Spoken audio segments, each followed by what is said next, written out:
నమస్తే, welcome to citizens pulse. నేను మీ ఉదయ్ కిరణ్.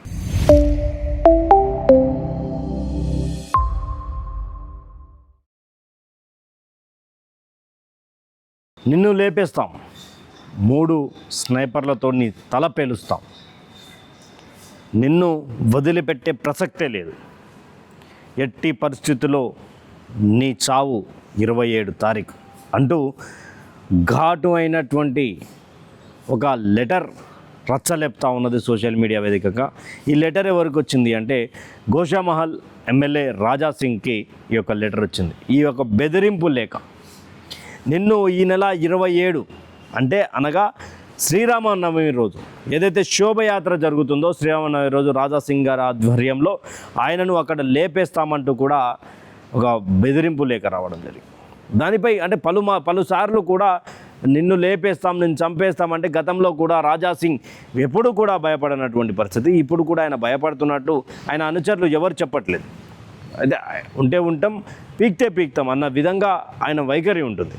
ఈ యొక్క తరహాలో 27 తారీఖు మార్చి 27 శ్రీరామనవమిని పురస్కరించుకొని ఆయన శోభయాత్ర మొదలు పెడతారు. శ్రీరామనవమికి సంబంధించినటువంటి యాత్ర చాలా సపరేట్గా ఆయన ఫ్యాన్ బేస్ అంటూ ఉంది. శ్రీరామనవమి ఆకాష్పురి నుంచి స్టార్ట్ అయ్యేటువంటి శోభయాత్ర తర్వాత ఈ యొక్క తరుణంలో పూర్తి స్థాయిలో అక్కడ ఓల్డ్ సిటీకి సంబంధించినటువంటి ఏరియాలో ఆయన ర్యాలీ జరుగుతుంటుంది. తర్వాత అక్కడ పెద్ద స్థాయిలో ఆయనకు సంబంధించినటువంటి అభిమానులు ఉండడం, అక్కడే అంటే 3 చోట్ల స్పాట్లు పెట్టినాం, ఏడ మిస్ అయినా కానీ నిన్ను లేపేస్తామంటూ కూడా ఒక ఉగ్రముఖలో ఆయనకు వార్నింగ్ ఇవ్వడం జరిగింది. దీనిపై కూడా ఆయన బయటికి వచ్చి ప్రెస్ మీట్లో చెప్పడం జరిగింది. నన్ను చంపేస్తా అంటున్నారు, నన్ను పేల్చేస్తా అంటున్నారు. దీనిపై నేను పోలీస్ అధికారులకు ఇంటిమేషన్ ఇస్తే పూర్తి స్థాయిలో వాళ్ళు పోనీయండి సార్, ఇవన్నీ ఫేక్ థ్రెటింగ్స్ వస్తూనే ఉంటాయి కదా అని చెప్పి తీసి పక్కన పెడతా ఉన్నారు. నన్ను చంపడం పోలీసు వాళ్ళకు కూడా అవసరమేమో, అందుకే నాపై పట్టించుకుంటలేరు, నాకు బెదిరింపు లేక వచ్చినా కూడా పట్టించుకుంటలేరు అంటూ కూడా ఆయన వాపోతా ఉన్నటువంటి పరిస్థితి. మరి రాజా సింగ్ లాంటి నాయకునికి ఏమైనా జరిగితే ఈ హైదరాబాద్ లాంటి పరిస్థితి ఏమంటుంది? అసలు హైదరాబాద్లో భారతీయ జనతా పార్టీ తరఫున గెలిచినటువంటి ఏకైక ఎమ్మెల్యే రాజా సింగ్. గతంలో 2018లో జరిగినటువంటి ఎన్నికలలో కూడా రాజా సింగే తెలంగాణ రాష్ట్ర వ్యాప్తంగా ఒక్కడే గెలిచినటువంటి పరిస్థితి. మరి రాజా సింగ్కి సపరేట్ ఫ్యాన్ బేస్ ఉంటుంది. తెలంగాణ రాష్ట్రంలోనే కాదు, ఆల్ ఓవర్ ఇండియాలో. మహారాష్ట్ర వెళ్ళిన తర్వాత తెలంగాణ వెళ్ళిన, ఆంధ్ర వెళ్ళిన తర్వాత ఒడిస్సా, బీహార్, చాలా కొన్ని రాష్ట్రాలలో హిందూ బెల్ట్ ఎక్కువగా ఉన్నటువంటి రాష్ట్రాల్లో రాజా సింగ్కి అభిమానులు ఎక్కువగా ఉండడం, తర్వాత పాత బస్తీలోనే ఆయన గట్టి వాతావరణంలో ఆయన చుట్టూ కూడా పూర్తి స్థాయిలో తనకు సంబంధించినటువంటి అనుచరులు కూడా భారీ ఎత్తున ఉంటారు. అయినా కూడా ఆయనకు వార్నింగ్ ఇస్తున్నారు అంటే దీనిపై చాలా దృష్టి సారించాల్సినటువంటి అవసరం ఉంది తెలంగాణ పోలీసులకు అంటూ కూడా కొంతమంది మాట్లాడుతూ ఉన్నారు. అది ఈ విషయంపై అమిత్ షాకు ఆయన లేఖ రాయడం జరిగింది. సార్, నా ఫ్యామిలీకి నాకు థ్రెటింగ్ ఉంది, దీనిపై పోలీస్ అధికారులు ఎలాగా పట్టించుకుంటలేరు, దయచేసి మీరైనా నాకు ఏదైనా సెక్యూరిటీని కల్పించండి, లేదా నాకు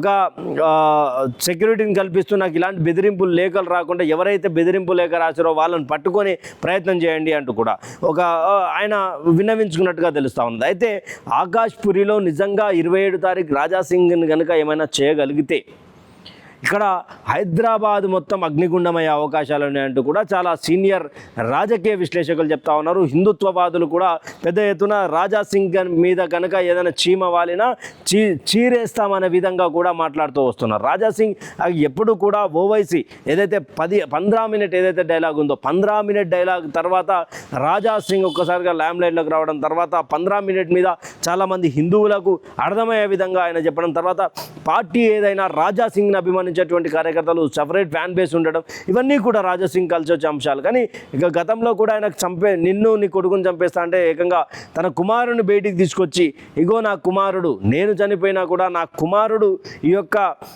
ర్యాలీ కావచ్చు, ఈ యొక్క హిందుత్వవాదం గురించి ముందుకు తీసుకుపోయేటోడు అంటూ కూడా ఆయన పరిచయం చేయడం, ఇవన్నీ కూడా చూడాలి. పోలీస్ అధికారులు కూడా దీనిపై పట్టించుకుంటూనే వాపోతా ఉన్నారు. ఆయన రాజా సింగ్ని చంపేస్తామన్నంత కోణంలో గతంలో కూడా చాలాసార్లు ఈ యొక్క చంపేస్తామంటూ తర్వాత ఆయనకు లేఖలు రావడం, తర్వాత ఆయనకు ఫోన్లు రావడం, అది కూడా పెద్ద సెన్సేషన్గా మారడం, తర్వాత అప్పుడంటే పార్టీ సపోర్ట్గా ఉన్నది, పార్టీకి కూడా ఆయనకు మద్దతుగా నిలబడి పార్టీకి కూడా సపోర్ట్ ఇచ్చింది. కానీ ఇప్పుడు భారతీయ జనతా పార్టీలో రాజా సింగ్ లేడు, ఆయన ఆల్రెడీ సస్పెండ్ కావడం జరిగింది. అయినా కూడా ఇప్పుడు ఆ శోభయాత్ర విషయంలో పోలీస్ అధికారులను కూడా ఆయన విన్నవించుకున్నది ఏంది, దయచేసి నామై అటాక్ జరిగే అవకాశం ఉందంటే లేదు మేము ర్యాలీ కోసం పర్మిషన్ కావాలి అంటే ర్యాలీ పర్మిషన్ అవసరం లేదు, దయచేసి నాకు ఎవడైతే థ్రెట్ ఇచ్చిండో వాడిని పట్టుకునే ప్రయత్నం చేయండి అంటూ కూడా పోలీసులకు ఆయన రివర్స్గా సవాల్ విసిరాడు. మరి ఈ యొక్క సందర్భంలో రాజా సింగ్ ఎలాంటి డెసిషన్ తీసుకోబోతా ఉన్నారు మార్చి 27వ తారీఖున? తర్వాత అనుచరులకు కూడా భారీ ఎత్తున మోహరించేటువంటి గ్యాదరింగ్ అది, దాదాపు లక్షలలో మోహరిస్తూ ఉంటారు. అక్కడ ఆ ర్యాలీ అయిపోయేంత వరకు రాత్రి వరకు ఎక్కడ కూడా తగ్గే ప్రసక్తే ఉండదు. పూర్తిగా జై శ్రీరామ్ నినాదాలతో, తర్వాత రాజా సింగ్ నినాదాలతో, పూర్తిగా పాటలతో ఒక వైబ్ ఉంటుంది. అలాంటి పరిస్థితులలో ఏమైనా అటాక్ జరిగే అవకాశాలు ఉన్నాయంటే బహుశా ఉండొచ్చు అనే కోణంలో కూడా మాట్లాడుతూ ఉన్నారు. చూడాలి మరి రాజా సింగ్ సంబంధించినటువంటి విషయంలో ఈ బెదిరింపు లేక ఏదైతే ఉందో తెలంగాణ రాష్ట్ర ప్రభుత్వం కూడా దీనిపై స్ట్రిక్ట్ యాక్షన్ తీసుకోవాలి అంటూ కూడా ఎవరైతే సామాజికవేత్తలు కావచ్చు, రాజకీయవేత్తలు కావచ్చు, హిందూ సంఘాలు కూడా పోలీస్ వ్యవస్థపై కొంత మండిపడతా ఉన్నటువంటి సందర్భం. కెమెరామ్యాన్ నాయక్తో ఉదయ్ కిరణ్, హైదరాబాద్.